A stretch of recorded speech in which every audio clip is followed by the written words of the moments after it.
সাভারের আশুলিয়ায় মহাসড়কের জমি ও ফুটপাত দখল করে গড়ে ওঠা অবৈধ স্থাপনা উচ্ছেদের সময় দখলদারদের বিরুদ্ধে পুলিশের ওপর হামলা চালানোর অভিযোগ পাওয়া গেছে।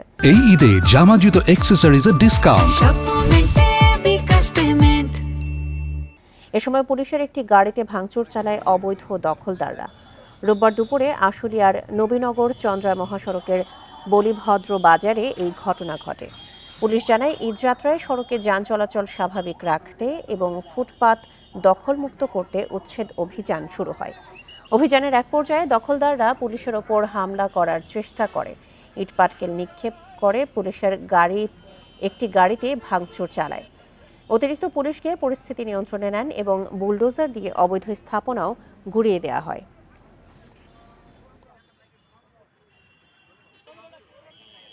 কতগুলো দুষ্কৃতকারী যৌথ বাহিনীর উপরে তাড়িয়ে আসে, তবে আমরা এদেরকে মার্ক করতে পেরেছি যে কে কে এর মধ্যে আছে।